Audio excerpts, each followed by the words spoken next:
Hi, I hope you're having a wonderful day. Dr. Mack here, and today we're in Kent on the hunt for bison. Deep in the countryside of Kent, England, something unexpected is happening. Not long ago, the landscape was quiet and felt quite different. The forest stood dense and tall and still, many of them missing an important element, a natural disturbance that once shaped wild ecosystems across Europe for thousands of years, but has been missing for as many years. But now, in one of the United Kingdom's most ambitious conservation and rewilding experiments, massive grazing mammals have returned to the woods. And today, we're going on a search for them, the European bison. The largest land mammals in Europe, a species that once roamed across huge stretches of the continent before hunting, habitat loss, and human expansion pushed them to the edge of extinction. For a time, they disappeared from the wild entirely. Every European bison today alive descends from a tiny surviving population, carefully protected and bred back from the near brink of collapse. And here in Kent, conservationists are asking a fascinating question. What happens when you bring these ecosystem engineers back into the landscape?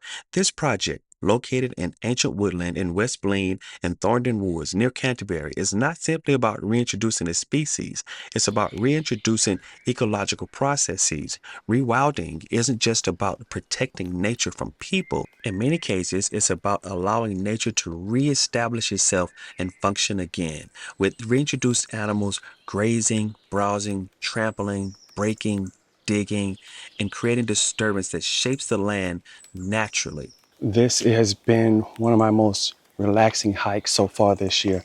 The path is pretty level, really smooth out here, but the sun is starting to go down, so I'm getting some beautiful cast of shadows through the woods, and then the bird song is absolutely magnificent. This is what I mean when I copy that phrase, get out and touch nature, or get out and touch grass.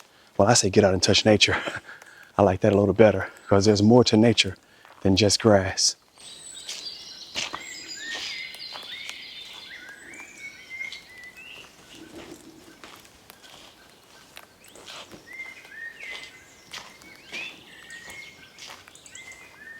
For generations, many woodlands across Britain have become increasingly uniform.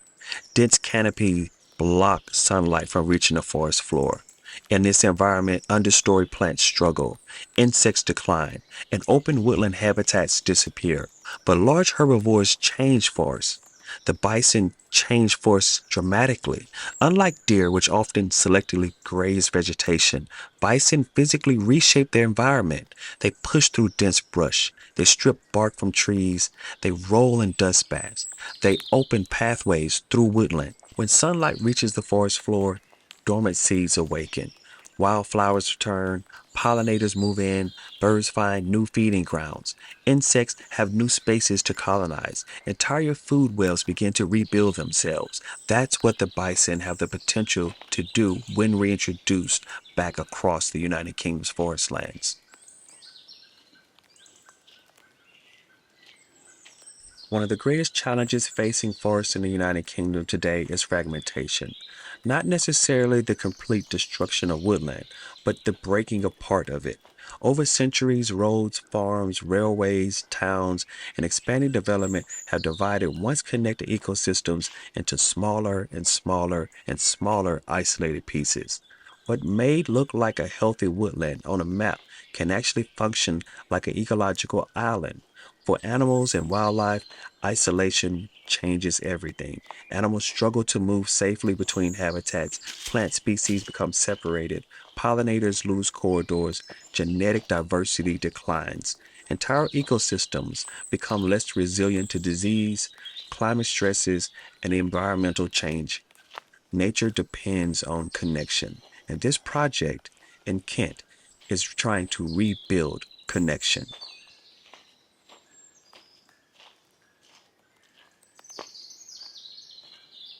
Right here along the trail is a massive ant colony. Let's take a closer look. Even the forest floor tells a story of rewilding here. Massive ant hills rise from the woodland like living structures built by southern wood ants, one of the ancient woodland's tiny ecosystem engineers. In a changing forest filled with light gaps, dead wood, and new growth created by bison movement, these colonies will continue to thrive alongside the grazing giants. These ant hills are fascinating. Some can contain hundreds of thousands of ants, if not up to a million, and they can survive for many, many years. They are actually important to woodland ecosystems because the ants prey on forest pests, recycle nutrients, aerate the soil, provide food for birds and other wildlife, and they thrive in woodland clearings created by grazing and disturbance. This is a really exciting time to walk through the woods. The ferns are all unfurling. We've missed the bluebells. Those were a couple weeks ago, so we're past that point in the spring. We're here heading towards later spring, but the ferns, all of the tips haven't unfurled yet, so it's really impressive to be out here at this time of year.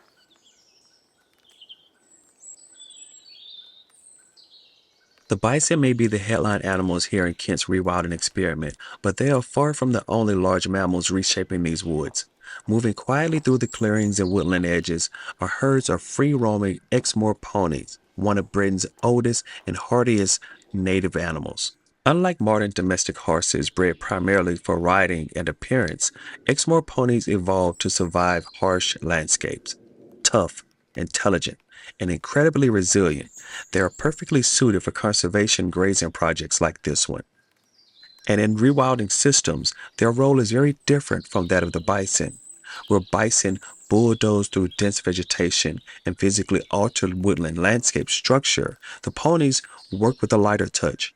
They selectively graze grasses, browse shrubs, and move constantly across the landscape, helping to prevent large single habitats from dominating the woodland. And here in Kent, alongside the bison, the ponies are helping to write a new chapter, a new story in British conservation. In addition to bison, there are other grazers that are also a part of this wood, and they create more of what this wood would look like. Think 10,000 years ago, 100,000 years ago, before humans became heavily populated in this area, you would have had these large grazing animals who would have had a tremendous effect on the wildlife and on the entire environment. The enclosure for the buffalo is just right along this side. There is a guarding fence, and then there's an electrified fence on the other side of that, mainly to keep the buffalo in one location, keep them protected. But if we get lucky, we may see one along this path.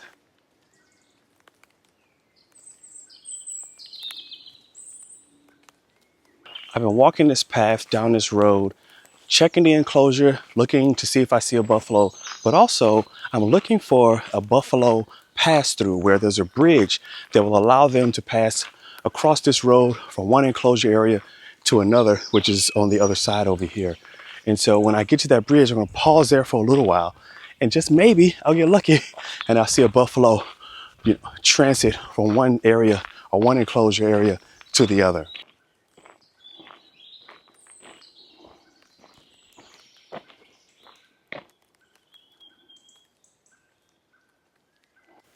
And these materials behind me, that says Bison Precast, which I think that's really cool, very specific. So the bridge that I'm looking for may not be built yet. There's an enclosure on this side and an enclosure on the other side. So maybe they're not yet connected. I'll keep walking a bit farther, but even if they are connected, this is clearly construction materials to set up another bridge.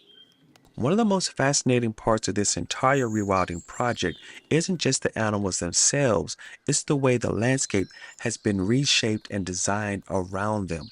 Because these woodlands are divided by modern infrastructure, roads cut through habitats that were once connected, wildlife corridors are fragmented, animals are forced into isolated pockets of woodland.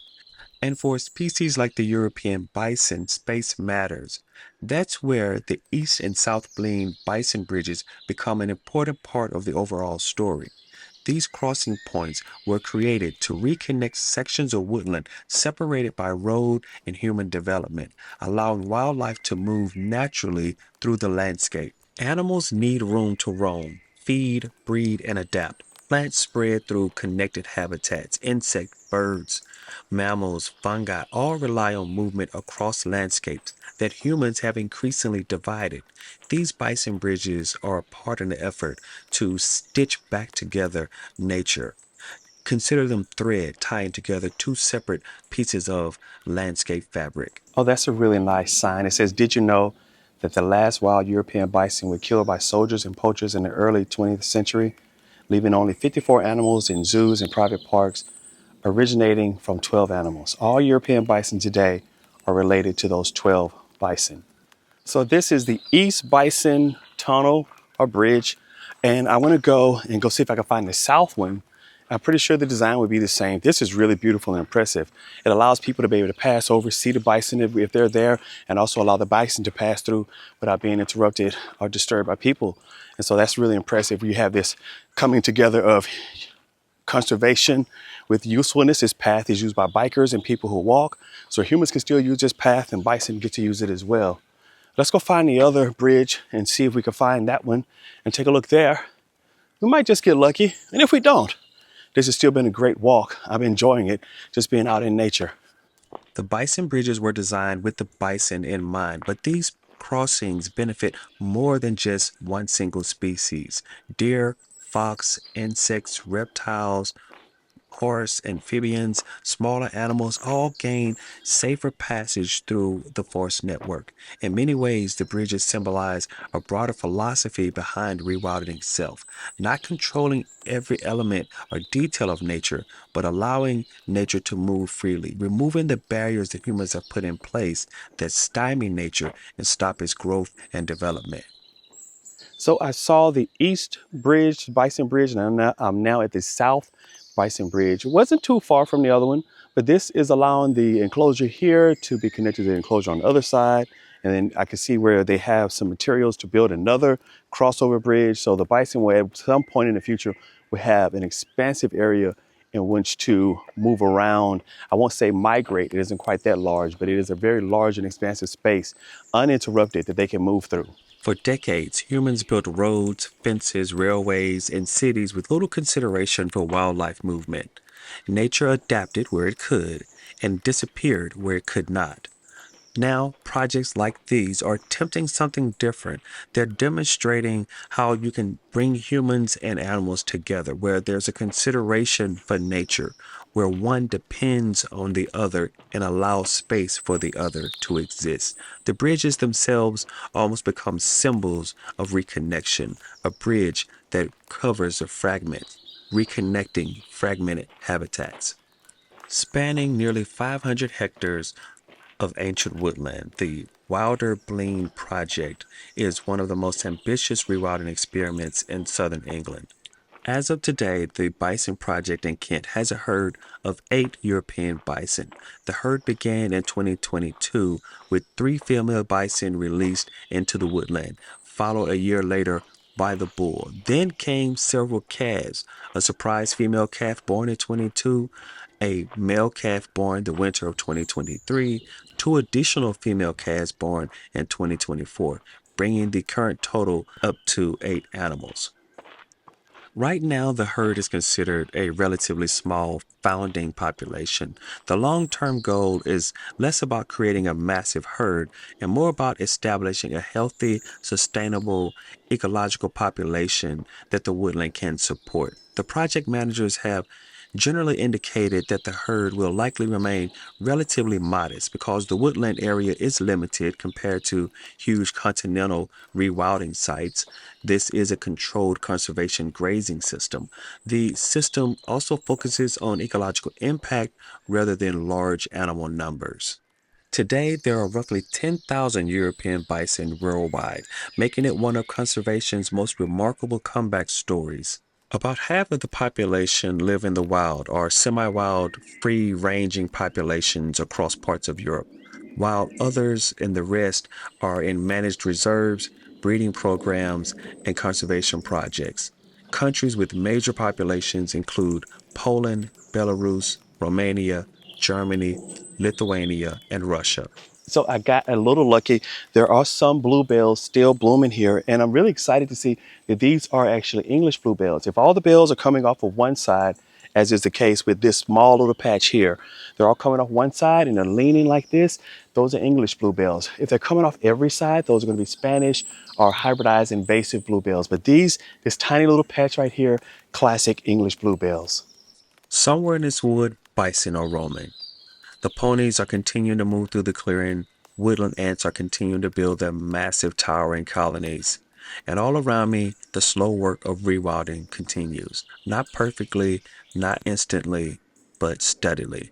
This project in Kent is about far more than bringing back one species. It's about asking what modern conservation can become in a world where nature has been fragmented, controlled, and pushed to the brink by human ingenuity, invasiveness, and expansion. Can ecosystems recover if they're given the space? Can damaged landscapes regain complexity? Can people and wild systems still exist and coexist, supporting each other in even densely populated England and in a densely populated Europe? Here in Wilder Blean, these questions are no longer theoretical, they're unfolding every single day. And only time can truly answer the question of can this work? Well, I'm excited about the opportunity. I'm excited to see what this can become. I think it will work. I think we'll gain some answers about how to survive and support nature, how to rewild effectively. Overall, this has been an exhilarating experience to also see the bison enclosures and to see the bridges. There's so much here, even without seeing those animals, there's so much here in nature that you can find. The conservation efforts to see examples of that. A lot of money and effort and energy has been poured into preserving these animals and reintroducing them here into the UK.